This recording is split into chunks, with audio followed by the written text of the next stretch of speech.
Kyle here from the Bolt Bros after the pregame loss for the Texans game. What a game, terrible game to see. Total garbage. There's a lot to it that was just, I don't know, man. NFL made some calls, right? NFL made some calls. It was so rigged. Very rigged. Something seemed very fishy about this game. But once again, a loss is a loss.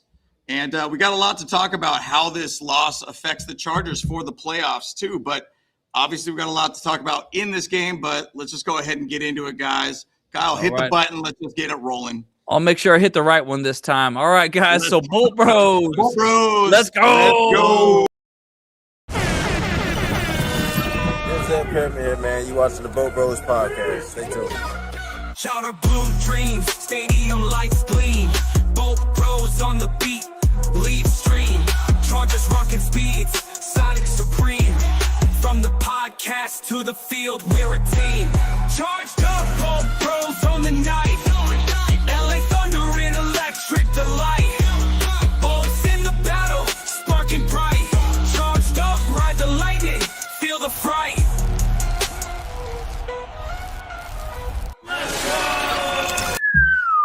Here we go, guys. And Andrew and I are at Native Wings here at the Bull Pride 602 party. So everybody's gone and everything. We're in a quiet room. We got a Christmas tree behind us.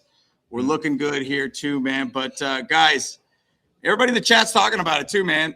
There's a lot of BS calls in this game, man. And there was a lot of calls that just seemed a little fishy all around. That just seemed like NFL wanted the Texans in the playoffs. 100%. That's really what it felt like to me. And it goes back a little bit to even that Jaguars game too, where it was like, that just seemed a little off too. Now, we are 1-3 versus the AFC South now too. So it's garbage. We lost to the Colts, Jags, and now the Texans. Man, whatever it is with this division, it has been our Achilles heel for some years. I'll just say this. Whoever had the harebrained idea to put Bobby Hart at left tackle, again, if you recall, if you were on a pregame show, I didn't think he was actually going to play left tackle. You were saying that, and I'm thinking, that doesn't make any sense. Why would they move him to left tackle? Because Declan actually played halfway decent. Granted, they both don't play well, but if I had to choose, I would say Declan was better than Bobby Hart. Yep. Everyone on that side had a free shot to Justin Herbert the entire time he was in there. It was beyond embarrassing to see him out there. And look, no disrespect to Bobby Hart, but he sucked dick. He was horrible. He was absolutely freaking horrible. And so, a perfect time. But my point is, it was that bad. I'm like, whose idea was it to put him on that side? He's 30-something years old. He hasn't played in 4 years. I know Declan wasn't good. Yeah. But come on, man. Come on. Or even put Penning there, for God's sakes. I just didn't get it. I didn't get that call. Anyways, exactly. Notice we were better once we put Declan out there, but that was the end of the third quarter. Yeah. So I think whoever's idea was, that should be literally caned in the middle of the street, dude. I'm not joking. That was a terrible idea. And I feel like we got better when Herbert said, "F this line, I'm doing it myself." Started running the ball a lot more. So when we go back to even the last Texans game too, we talked about that. Herbert's got to use his legs to make something happen here. And, he started using his legs and he started doing well with it. And unbelievable. The guy's trying to be a dang superhero behind one of the worst, and actually the worst O-line in the league right now. So it's crazy to watch what he's doing, man. So it felt so rigged for me at the beginning of the game. Again, we don't want to complain too much about this, but you give up 14 points that we don't give up ever. That was so uncharacteristic of this defense, because they run too high safety all the time, or they call it shell. And the whole point of that is to not let there be deep passes. Now, the argument you could make is maybe they were trying to double up Nico Collins. Nico Collins. Yeah, Nico Collins. I kept thinking Nico Reed for some reason. At the beginning of the game, and they bit on him low, and then those two kind of nobodies did these post routes. Sure. And they got behind our coverage. Okay, I could kind of get that. But, man, it felt so rigged. Let's just give them 14 points, guys, and then just not play football. It just was weird. This game felt so strange to me. Yeah. Yeah. And I mean, ultimately, it just seemed like those 14 points were the two worst, probably defensive play calls, or at least plays that we've given up this year. And it was like back-to-back drives for some weird reason. And it was just a really, really odd thing to kind of spot them essentially 14 at that point. You know, I did hear a stat that I think Vegas had a first half over and under at 14 points. And ironically, we got to 17. So it's kind of like maybe that was something there. I don't know, man. Just conspiracy theory, throw my hat on my head a little bit. Vegas calling, making some calls. I don't know, man. But real frustrating to watch. Absolutely 100%. frustrating. Yeah, I mean, 100%. And talk about frustrating that Gatson drop at the right in the red zone. Jeez. I mean, I'm glad he finally. Yeah, it stole a touchdown away from us, but. And I'm glad he got his groove back a little bit by getting that touchdown eventually, but it was just a little too late, you know. Yeah. Yep. You could tell that Gatson on the end of the game too. They were kind of showing some pictures of him, and just he's looking at the screen, and he knows he messed up. And you know, the thing about it is that Herbert did go out there and to actually throw it back to him too. He still had confidence in the guy. He didn't shy away from him by any means. He eventually got the touchdown to him and everything too, but yeah, man, it's kind of wild too. But I guess there is a Eddie saying a Texan my hand Eddie, inside. man. He got a fist to the jaw, and now he's going to the hospital. Let's my go. Guy. You got some anger issues, don't you, bro? Yeah. Was he got? Was that dude that's a boxer that got punched in the face, dude, and broke his jaw? Jake Paul. Yeah. Jake Paul. Yeah. Jake called him, dude. Woo. Jeez Louise. Oh man, that's crazy. Oh man. Got a $4.99 super chat, my guy. Hey, let's go. You know, so this reminds me of the 1980 AFC Championship game. So many mistakes. Oof. Yeah. Pegasus, man. I get it. But it didn't feel like mistakes. It felt like rigged. You know, we never saw the Chargers play this way, right? Yeah. But again, it is what it is, right? It doesn't matter. You know, we knew the thing was we wanted the division. Yeah. That's out of the cards for us now at this point, unfortunately. So, 100%. You know, we got plenty to talk about in this game in general. So I wouldn't even say rigged. I would say more like I mean, we've seen the Chargers play like this last year in the playoffs versus the Texans, you know. Uncharacteristically, you know, Herbert throwing 4 interceptions when he only threw in one game when he threw only 4 interceptions all year. That's some bullshit, you know. Yeah. We got a $2 holla from Theo here. What's up, buddy? What's up, my guy? So enjoy the draft picks, bro. I'm out on Ortiz. You know, man, look, so going into this game, well, let me go back to the Texans playoff game. We all kind of knew what was happening. You know, we all knew, okay, go after the interior O-line, figure out a way to get that short up. Go in the offseason, attack that position, make it happen. Well, what do we get? Mekhi Becton, who plays 50% of the time. There's a point that Penning was playing a right guard. I mean, it's just you can't have a guy that you're spending $10 million on and be playing 50% of the time. Yeah. And ultimately, what did we learn from this? Well, we went back and played the Texans again. We got obliterated again. Yep. Now, you cannot plan that your 2 tackles go down. That's just something you can't plan for by any means. I mean, what is this, 20th different configurations of this offensive line at this point? I mean, it's ridiculous on what's going on here. You have to believe at this point, the message is sent. You are going to go and get some offensive linemen in this offseason, guaranteed. Through the draft or through basically free agency or through trades. You guarantee you're going after that. So we'll see what happens here. But look, there's a lot of good out of Ortiz, by the way. There's a lot of good out of Ortiz. Draft picks are phenomenal with this guy. Let's say he hits on a center. Let's say he hits on a right guard. And then we go get a left guard somewhere. Or we put in Penning at right guard or whatnot, or left guard. If we hit on those and say we just get a wall in front of Herbert, the NFL's in trouble. If Herbert had an offensive line like the Rams, Colts, or the Colts, it would be insane. We would be having completely. Oh yeah, we would be having a completely different. Yeah.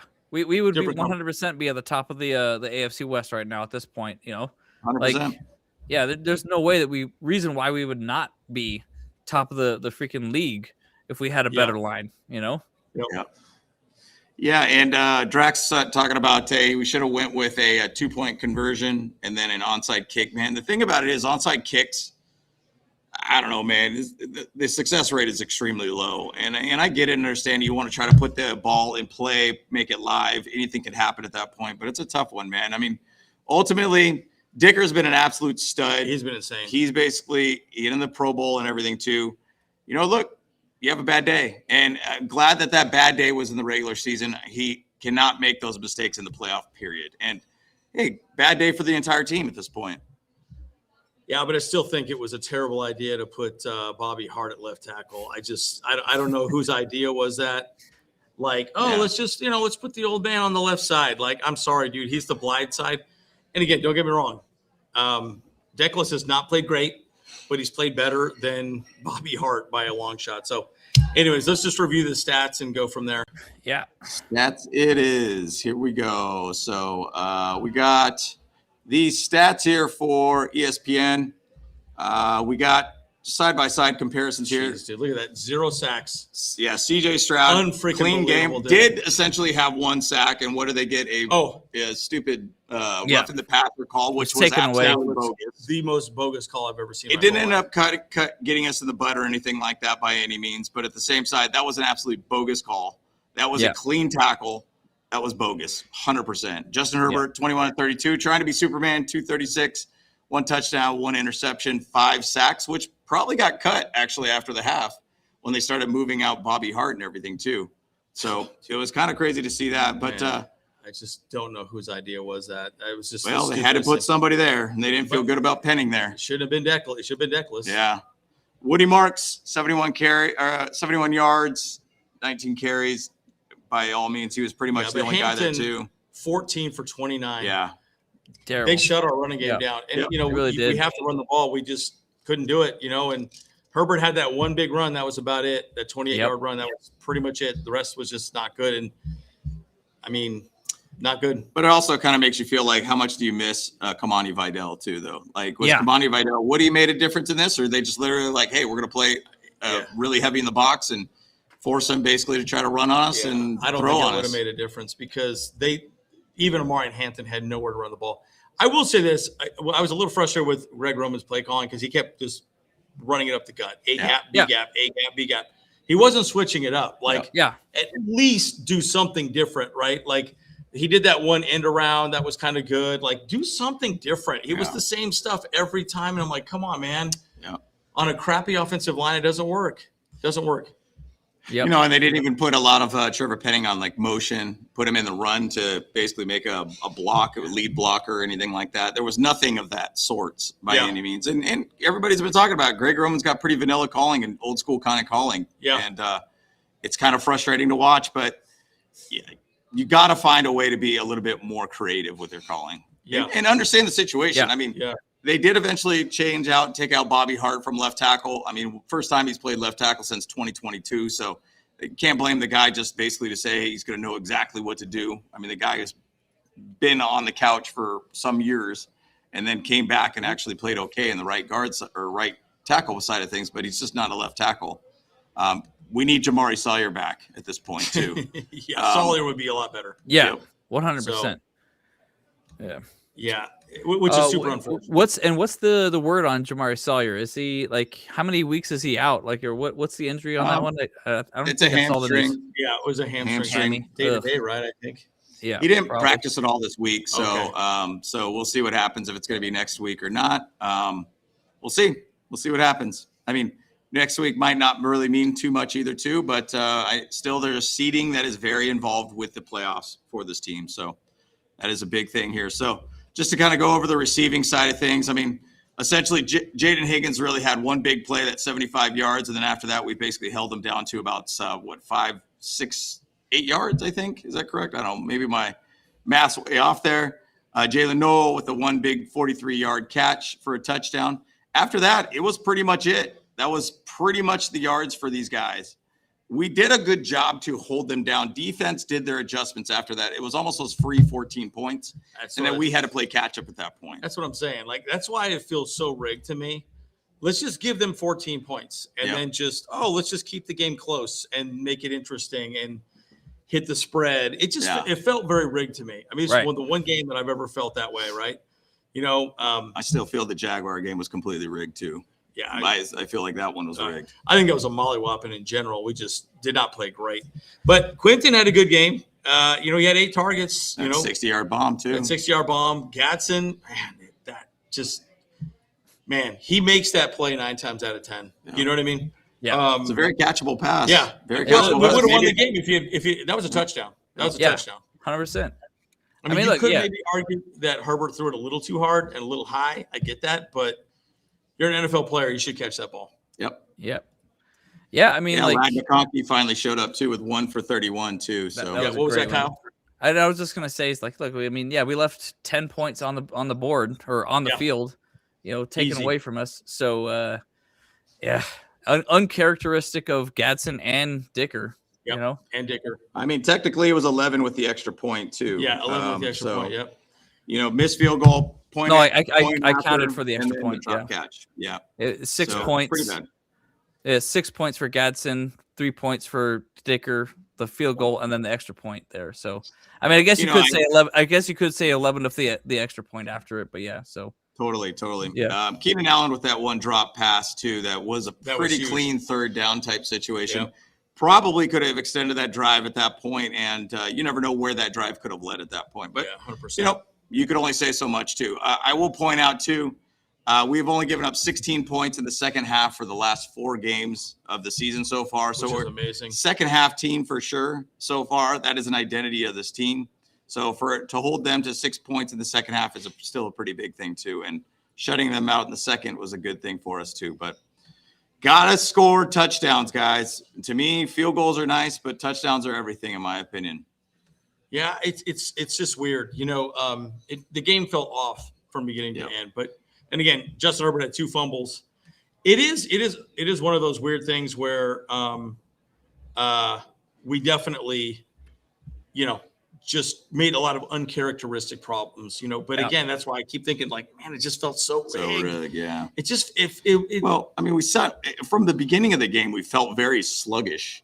It's like almost like an intentional sluggish. Yeah. Like it was a really, really weird thing to kind of look at, and it was very uncharacteristic of this team. Like, how many times do we start out games and we just sit there and start knocking heads off, like right then and there? Yep. And it just seemed like we just didn't kind of have any bounce to our step by any means. It was really strange. And again, like, we're an NFL offensive line. They can't be that bad. I mean, are they that bad? I guess they are that bad, right? Yes, they no, are. and again, they have one of the best defensive lines in the league, right? Yeah. Again, the other team we lost to was, guess what, the Giants, who have another really good defensive line.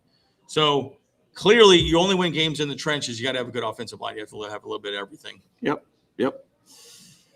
Yeah, so Houston defense did fine. I mean, 1 sack, half sack for Will Anderson, 1 sack for Danielle Hunter. I mean, that was an absolute just completely walk-on in sack to Justin Herbert.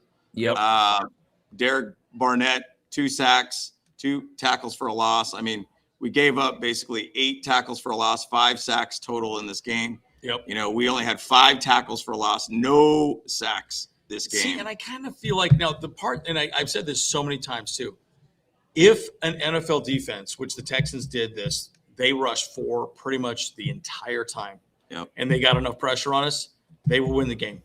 They will, because they will have the plus advantage in the backfield, and there will be nowhere for Justin Herbert to throw the ball. Yeah. So, and they did that most of the time. They didn't blitz us, guys. They didn't blitz us.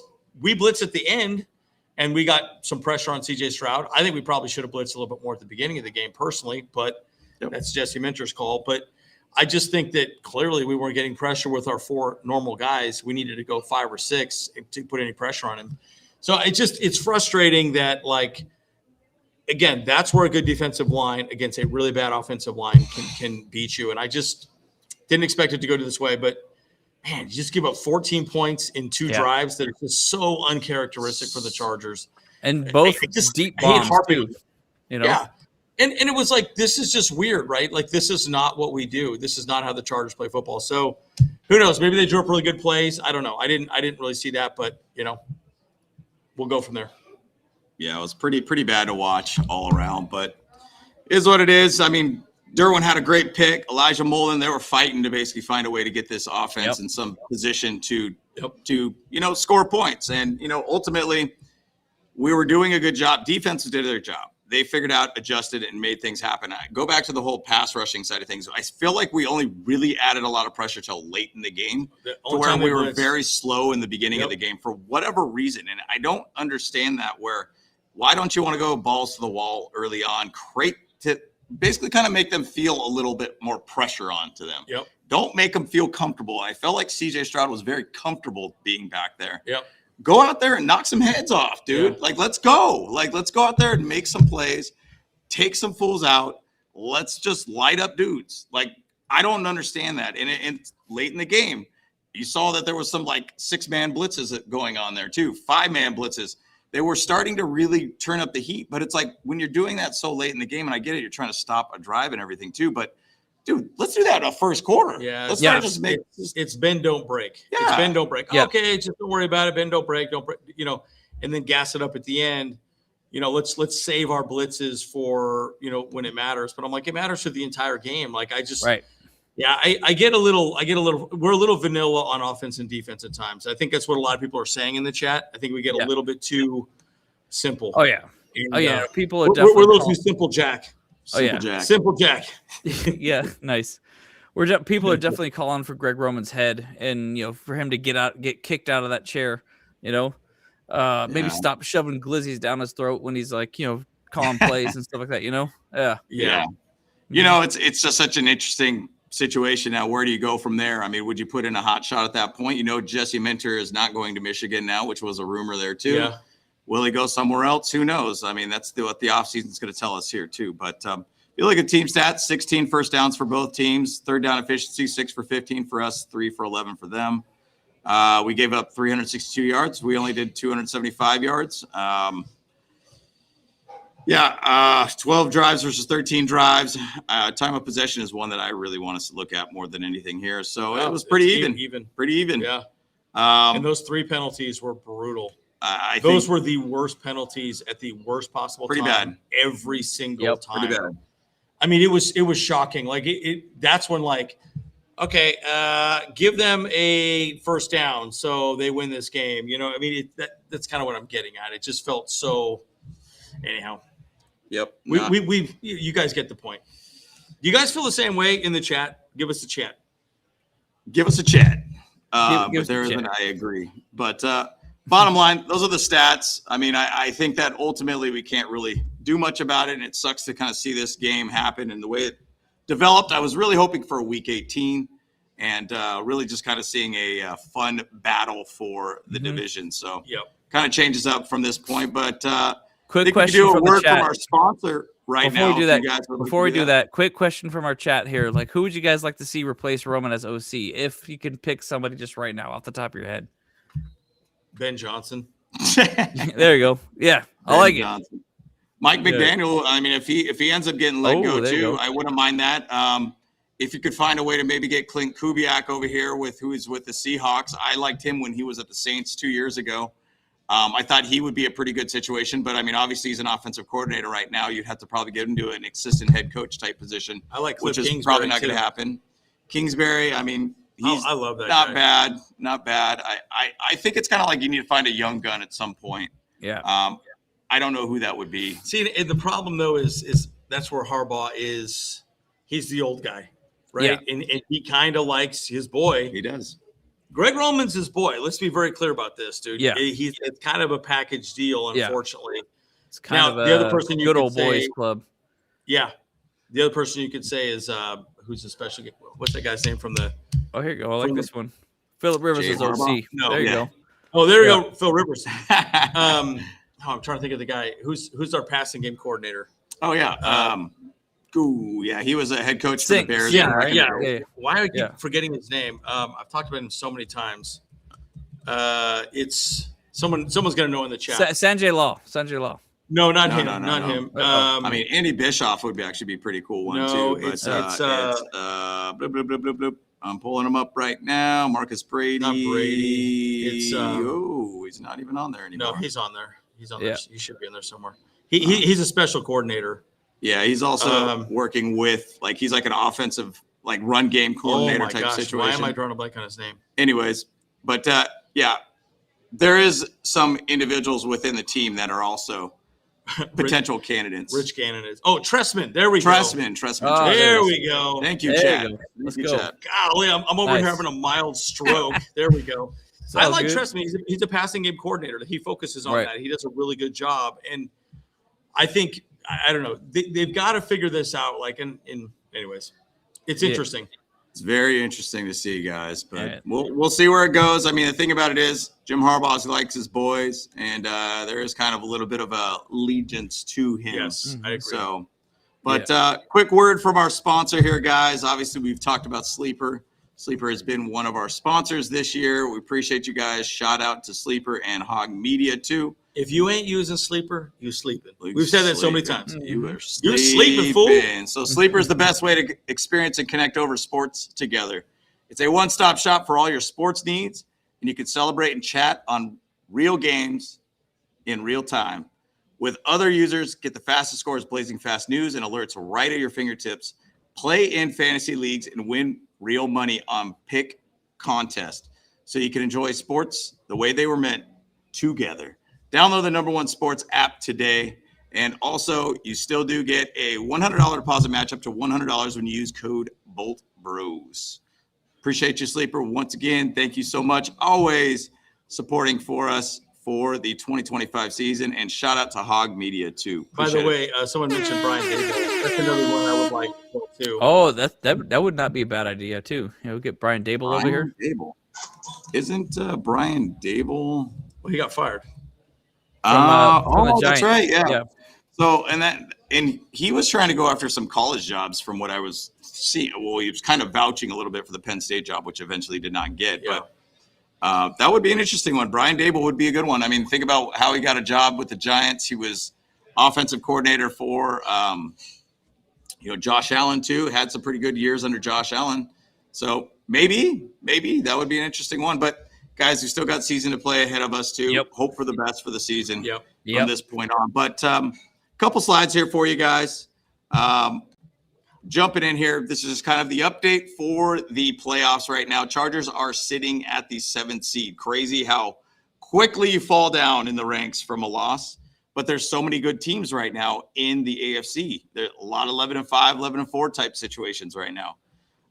Ultimately, we'll be playing the New England Patriots going out to New England. In the chat, love to be able to hear your guys' thoughts. If we stay at the 7th seed, do you feel good about playing against the New England Patriots? Yeah. So in the chat, love to be able to hear your guys' thoughts on that. I'd rather play the Steelers. I agree. Yeah.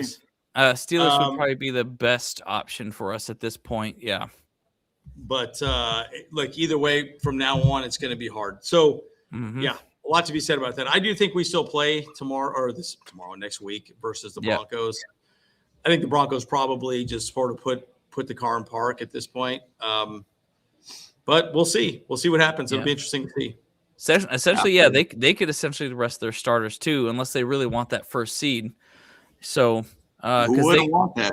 Yeah. Who would not want that? Yeah, for sure. So they would have to win their game in order to keep that. So, the Patriots, again, the Patriots haven't played anybody great, right? So I kind of feel like that would be a good – I mean, look. Yeah. Every game moving forward is going to be rough, dude. Yep. Right.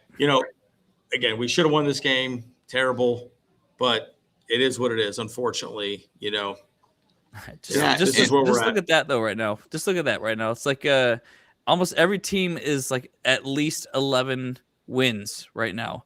Except for the Steelers, Steelers. It's crazy how awesome. But see, this is where they need to get rid of.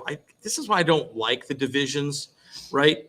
Because they're a weak division, right? They're not a good division at all. And I don't know. I struggle with it, right? So, and then you got the Chargers and the Broncos, and the Chargers are going to be the 7th seed. The Broncos are going to be the 1 seed. Yeah. And the Chargers could end up with 12 wins, right? And that just seems weird to me, I don't know. In a lot of ways, I hear what you're saying. Yeah, it really should be, instead of AFL or AFC, NFC kind of thing, it should just be the East versus West conference situation, like they do kind of with basketball, So it's just whoever the top 7 teams make it, no matter what, where they're at, Like I do like that a lot too. Yeah, and But it does bring rivalries into the situation. But sure. I don't know. It's just, I guess there's so many years where a team just squeaks in and it's like they're terrible. Yeah. And it's like how do they even get into that, at all? Anyways, it's just it just frustrates me. Yep. Yeah, it is. Could it be possible that if we beat the Broncos next week and the Patriots win tomorrow, and the next week we could face them again in the wild card round? That would be awesome. Yeah, and it's totally possible. Yeah. It is a possibility. And the Broncos still do have to play. They do need to play. Like New England Patriots win in the morning, they do need to find a way to play. Like they still have got to find a way to play to keep that 1 seed. Technically, if they do end up losing to us and then they end up getting out of the push to the 2 seed, we get to the 7 seed. We're playing the Broncos in Denver. That's the way it's going to be. I mean, back-to-back games in Denver would be wild, I want to say that happened last year too. Was it the Bucks and who was it? It was like a Bucks and something or other. They played back-to-back pretty much, and it was kind of wild to see something like that. But it's totally possible. Right. Totally possible. Everyone's saying basically the Pats are frauds. I kind of agree. Yeah, no, 100%. I think the Broncos kind of are too, though. But look, they've kind of gotten lucky. They've won a lot of really close games, but you can also say those are good wins too, right? That's what happened to the Chiefs last year. They won like every 1-score game. Yep. And the Chargers, by the way, they did show the statistic that the Texans were 5-5 again in 1-score games this year. The Chargers were 6-1. So now we're 6-2 in 1-score games. So that's and again, it's a little hard when you gave up 14 points. You just gave them 14 points. Like, what happened there? Yep. I mean, I just sit back and go, come on now. So maybe it's a good thing. Wakes us up a little bit right before, the games that matter. Well, all these games matter. Of course. Yeah, totally.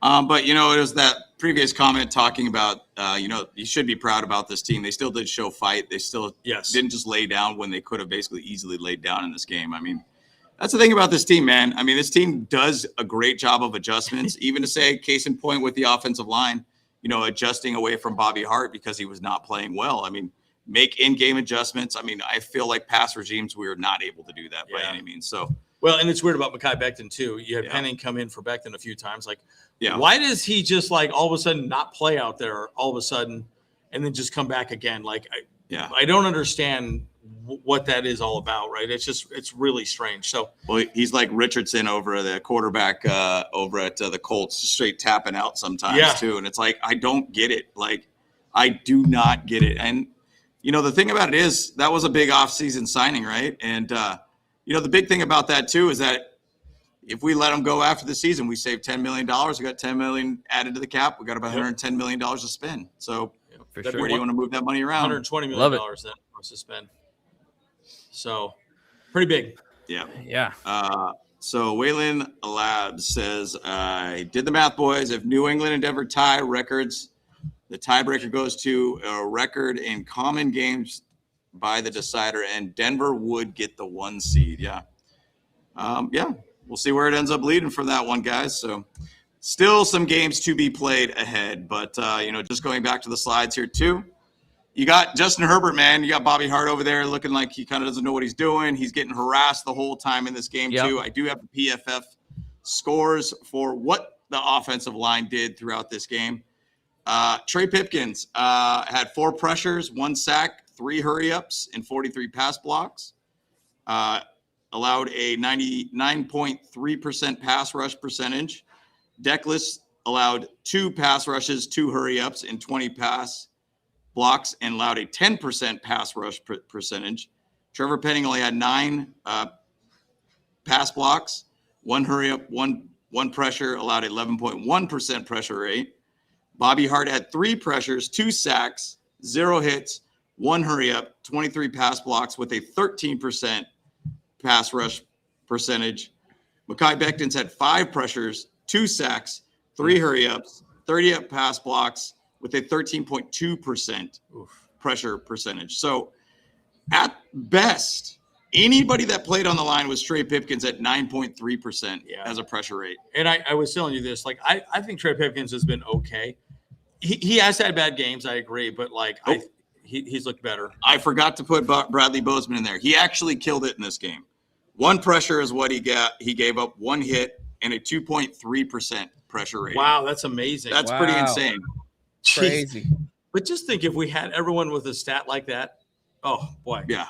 We would have won this game. Would have been no problem. Mean, you go ahead and say, and shoulda, coulda, woulda, but we don't. And, every NFL team thinks of many different ways. If this situation went this way, we would be in a better and everyone's situation. Got injuries too, exactly. Right? I mean, if you had Slater and Alt, it would be a game changer for this offensive line. But it just goes to show you not having good tackles, how bad difference. It affects the way you're going, right? Yep. I get that, right? I get it.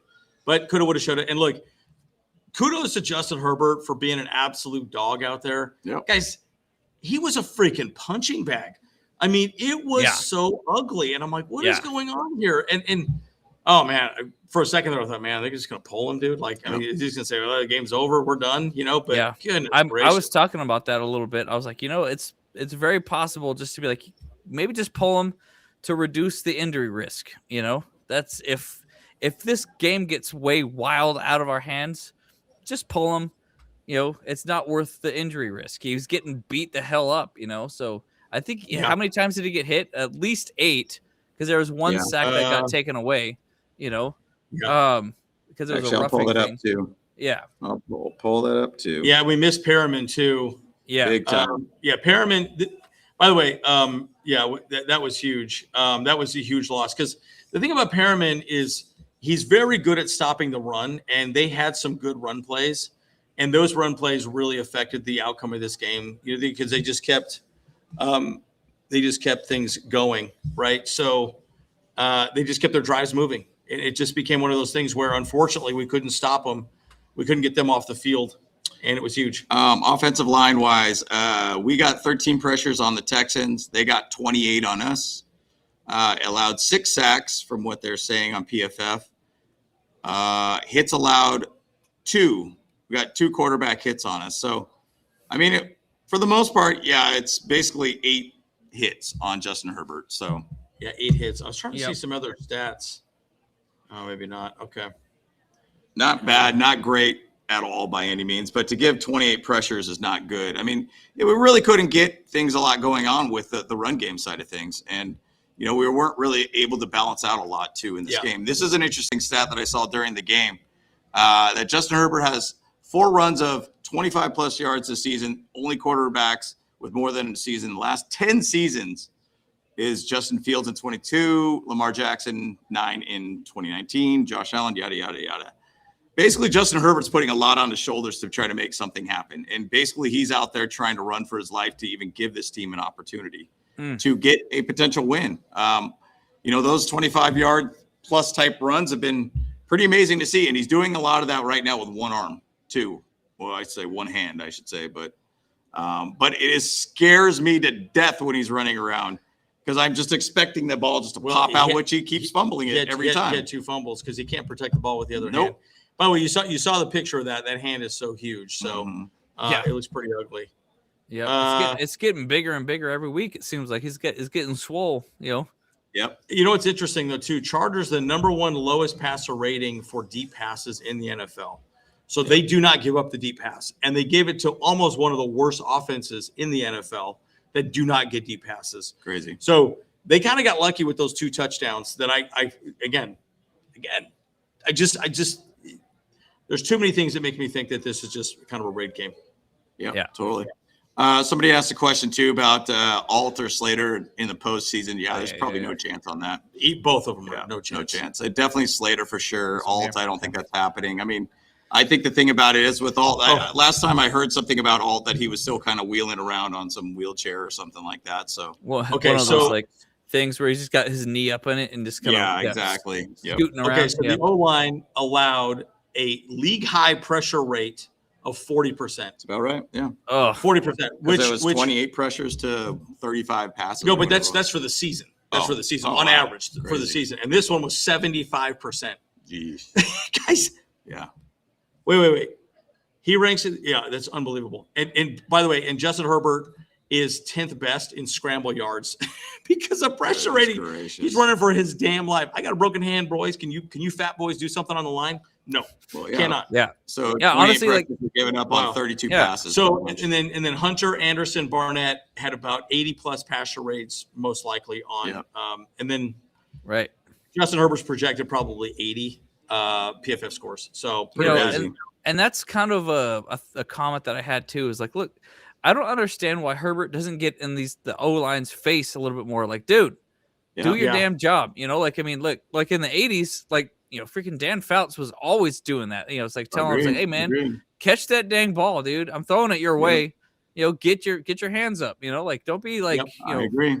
Yeah, it's like, I get it, man. Like, you don't want to like call them out on their job or whatever like that. But I mean, you need them to do something different. You need them to correct, and they clearly aren't getting it. And so, like, they are literally killing him, like, out there. You know, he's getting torched, like, literally just constantly, you know, dragged up and down the field, and it ain't working. So, you know, and that's the side I think about Justin Herbert. I think he's getting more verbal, but I don't know if he's that guy where he's going to get into people's faces. Like Tom Brady does that a lot too. Yeah. He'll jump in people's faces and start chatting with them. I just don't know if he's that guy, you know, and exactly. You're right. You know, Valdog Gold, that's a thing, you know, like Herbert's a little bit shy of a dude. I don't think he wants to rock the boat on people for some reason.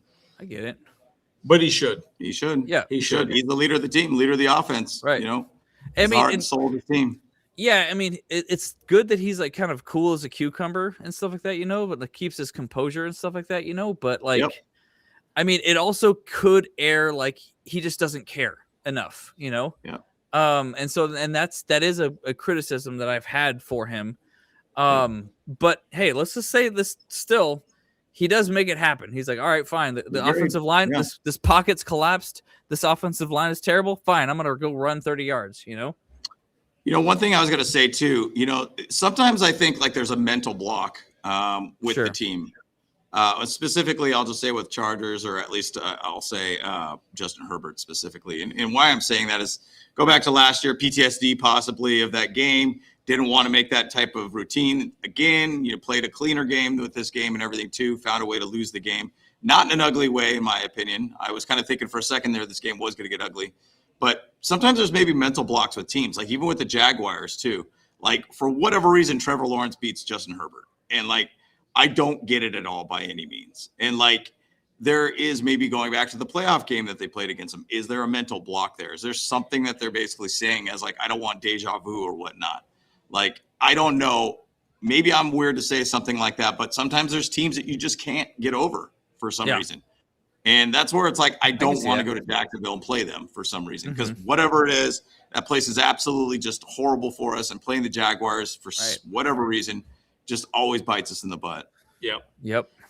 Yeah, and again, AFC South, I should just say, is right now is our freaking the whole issue. AFC South. Yeah, so ridiculous, man. Yeah, but again, it boils down to the running game. Again, if you go back to Matt Money Smith's comments about us winning, we need to run the ball effectively, pass the ball limitedly, limit the passes, and keep Justin Herbert as healthy as possible, and only throw the ball like 25 times. Then we win games. But they shut down the run and made Herbert pass on a crappy offensive line. And again, the biggest reason why we lost this game more than anything is they were able to get a ton of pressure on us with 4 guys. That's it. They're going to win the, you know, defensive battle in the backfield, right? And they got lucky on a couple deep passes. Yeah. But they limited the damage, right? Because if you can rush 4, you're going to be fine. You'll be fine. You'll be fine. So jump real quick to the slides here. You know, there are some plays. Defense figured it out later on. I mean, unfortunately, it was 2 touchdowns early on, but Derwin with the pick was awesome to see. That's what we needed to see from this defense. And I think this defense, you go back to even the Texans playoff game, we're going to reflect on that a lot, because I think the defense did their job even in that game. Offensively, 100%. We couldn't figure anything out by any means. And, you know, that goes back to the conversation we had earlier. Greg Roman, is he too simple in his play calling? Is he not doing the right things, putting the right players in the right position? Does he have too long of a developing routes too? Is he not playing that dink and dunk like some people have talked about in the chat? Death by 1,000 cuts seems to be not our thing for some weird reason, and we're not doing that type of play calling with Greg Roman. It's a lot, and I've talked about it too. When we hired Greg Roman years ago, or the year ago when we ended up hiring or whatnot. Actually, I should say this is in our second year now with him. But I remember pointing out a few different plays of what Greg Roman is, and a lot of just very long running type routes, and putting a lot of people on the same side of the field too and stacking them. And it's like, I feel like that's a very odd call because it's what it's doing is putting everybody on one side of the field and putting people on the same exact spot. So there's like a middle, short, and a long route type thing. It's just kind of a very odd play call, but Greg Roman's an interesting one in a lot of ways on that. So I think ultimately, and that's where Mark Trestman needs to step in and say, "Hey, this doesn't make sense." Look, like where they beat us on those 2 long passes, it was a high-low concept, right? Yep. So you had the low guys, they were just doing kind of a mesh concept, and then one guy went free deep, and that's all it was. It was a single guy deep, right? And so they were just hoping that the safeties were going to come down and bite low, and they did, and then the other guys just went too deep. So. But I don't know why we're not seeing a lot of that stuff as well too under Greg Roman. I just think that needs to change. Well, where's the inside slants? Where's those quick route type stuff? Or the outs. Yeah, a curl route, if you want to even say. I know there was a king of that with Lombardi was curl routes for him, and that got frustrating at some point. But it doesn't mean you can't mix it up. Yeah. Like it just seems very long, kind of just developing type drives. Greg Roman's okay. The O-line the O-line coach needs to be replaced. What's his name again? I'm trying to blank on his name for the life of me. Yeah. Anyway, Devlin, I think. Yeah, it's Devlin. Yep. Yeah, Devlin has been bad. They're that bad. It's just that bad. When you're the 32nd ranked offensive line, it's like, bro, I don't know what you're doing. Yeah, Mike Devlin. But he's got a weird beard too. But would you just pull up at that point Nick Hardwick? I mean, if he's a part of the same exact situation, would you put up Nick Hardwick as that? Yeah. Head coach or the offensive line coach at that point. I mean, the thing about it is Devlin is a guy that has a lot of experience, 30 years of experience. And, then you go to Nick Hardwick, who's got experience as a player. I wouldn't be ready to go. Nick Hardwick's not ready to do that. No. Yeah. No. But anyways, either way, they've done horrible. So it's been pretty bad, but continue on. Let's talk more about the other slides. Quentin Johnston, man, with that awesome catch. I mean, it was kind of one that was sparked the team a little bit too. Don't have a ton of slides today because there's not a ton to talk about. I think we've already talked about it at some level of a nauseum level here too. Yes. But Quentin Johnston with a great catch and everything too. Quentin's been turning it up, and he kind of did the same thing last year too. End of the season, started playing well, played great against, I believe it was the Patriots and also the Raiders, and then just didn't show up late. Well, in the playoff game by any means. I mean, ironically against the Texans again. Mm-hmm. But ultimately, Quentin's doing well. I mean, he's really, really turning up. Ladd McConkey barely only showed up in this game late in the game too. So not a lot that you could really go out there and say that there was a lot of good plays from the offensive side of things. A lot more defense than anything. Yeah. And again, if we could score 20 points, right, it keeps us in every game. And it's just interesting, just an interesting game in general. But QJ has looked fine. I don't think our wide receivers are not the problem, right? Our skill players, it would have been nice to have Najee Harris and Amari Hampton right now. Again, there's things about Najee Harris I really like. And a lot of people rip on Najee and say he's not that great. I think he's really good. But you have 2 bruiser backs like Najee Harris and Amari Hampton. He would help in games like this, right? Get those really tough yards, those 3rd and shorts. Yep. And then you can rotate Hampton in and out, right? So I think part of the running game too, I think was a little weird because we didn't run anything to the edge. It was just just go gap. And I'm like, dude, we're not making any headway that way. Yep. So no pressure. So that just was really frustrating to me. Very frustrating. But just to kind of just drop one more slide here too. This is after basically the Elijah Molden pick and everything too, celebrating with the defense. Defense did their job, guys. I mean, did their job in a lot of ways. I mean, it was just obviously there was 2 touchdowns early on, but guess what? They stopped a lot after that point. 100%. They allowed the offense to get back into this one way or another. And, go back to those same points that we talked about earlier in the game too. Missed field goal by Dicker, missed extra point by Dicker, missed touchdown. The missed touchdown, or at least drop catch that ended up being an interception by Aziz for the Gadsden catch and everything too. Sucked to see that. I mean, shoulda, coulda, woulda, but we didn't. But that would have been the difference for this game too. It's very hard to play clean football, and you're going to make mistakes. But at the same side, it is what it is. You learn from your mistakes. There was kind of a side to me where, if we do lose a game, you lose a game kind of saying, hey, look, you don't want to go into playoffs feeling like you can't lose a game by any means. You got to find where you could correct yourself and make yourself better. We had a 4-game win streak from the bye week. we basically been 4-1 since the bye week at this point.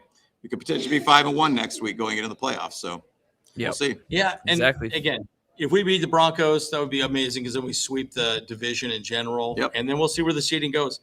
No matter what, guys, whether we sit our guys, whether we don't sit our guys, I don't think we sit our guys personally. But if no matter what, we are going to be playing. It's playoff football from this point on. That's what it is. It's been playoff football since the bye week, quite frankly. 100%. So It really has been. So it's exciting. So I'll give my final thoughts. Look, I just think Kyle's got something actually he's going to be doing. that's here. right. Yes. I forgot about that. Yeah. In the chat, by the way, too. Yeah, go ahead. I think in the chat you threw in kind of some links too about the contest, but this is the contest for the Bolt Bros jacket. So we've been running it for the last 2 weeks. So let's just get this thing spinned up. There's nothing to really spin, unfortunately. It's just all I gotta do is press this button. It's not a very exciting thing. Award. But just to show that there's been 115 contestants on that one. So there's out of those 115, there's 812 entries from it. So love it. Yeah, it's because you do have a chance to get more entries if you share it or if you subscribe and do all these different things. So it's a fantastic little system here. So, but I'm ready to hit this button. So do you have a drum roll? Let's see. I don't know if I have one or whatever, but you can go ahead and just do it yourself, guys. Yeah. Ready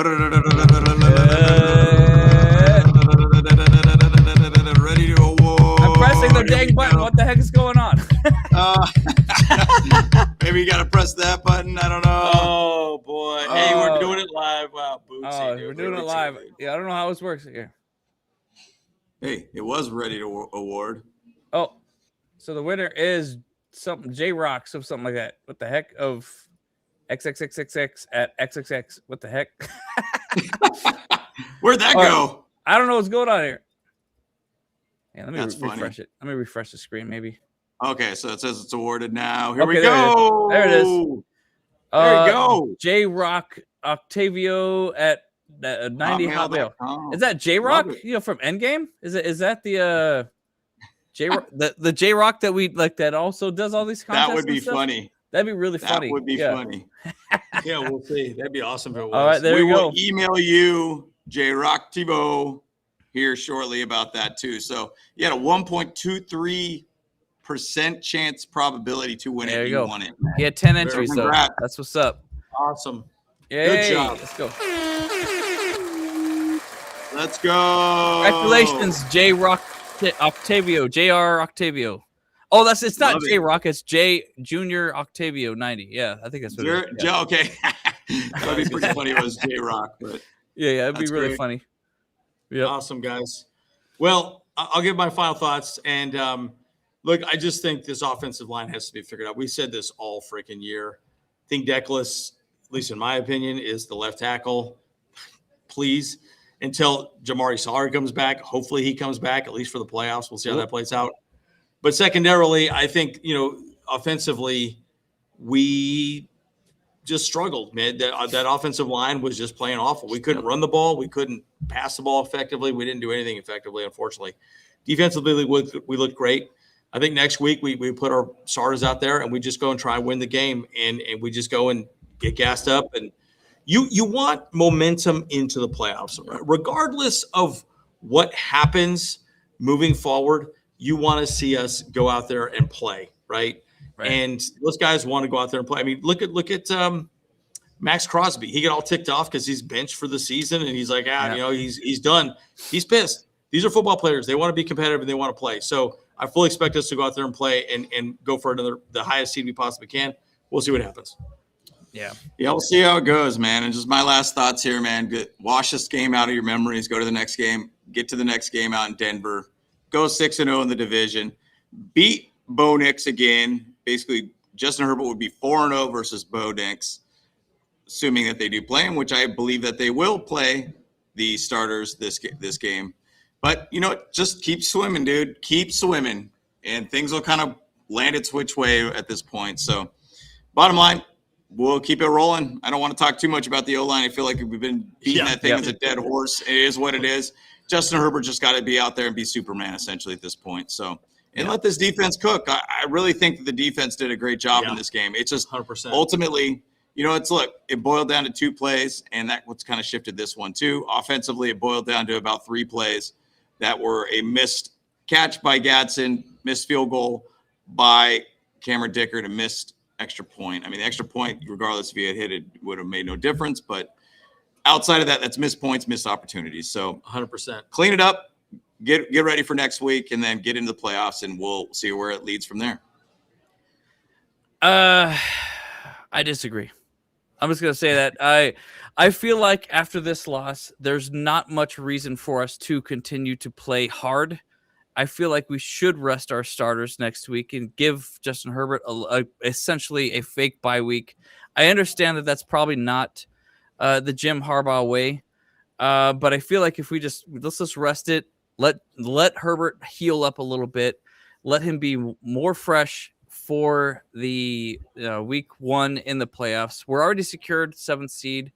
I believe that we're 100% probably going to play against the Patriots because that would be what we want to do. I think if we can play against the Patriots, that's the way or the Steelers would be the only options that we can make right now. So, and because that would, like I said, just rest them up, play Lance next week.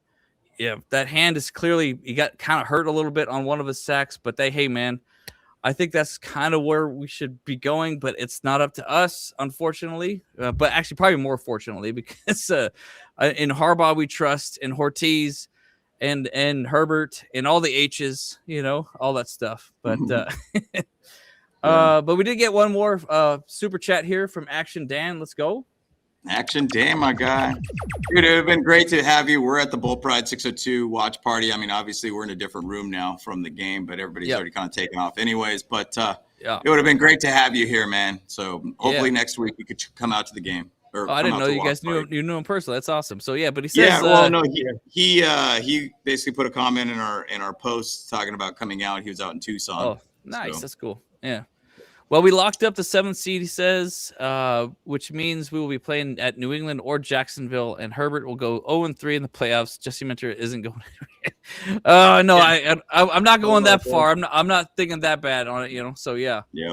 Well, I mean, if he does go 0-3, he'd be on line exactly to what Peyton Manning did in his first time, 3 times going into the playoffs. Mm-hmm. Ironically, it's weird how Justin Herbert's career really lines up a lot to Peyton Manning in a lot of different ways, stats-wise, touchdown-wise, everything-wise, which would be wild to see. Now, I'm not going to say it's going to go that far, but I mean, I'll say Justin Herbert is balling out right now, and he's doing well with very, very limited offensive line at this point. So we'll see.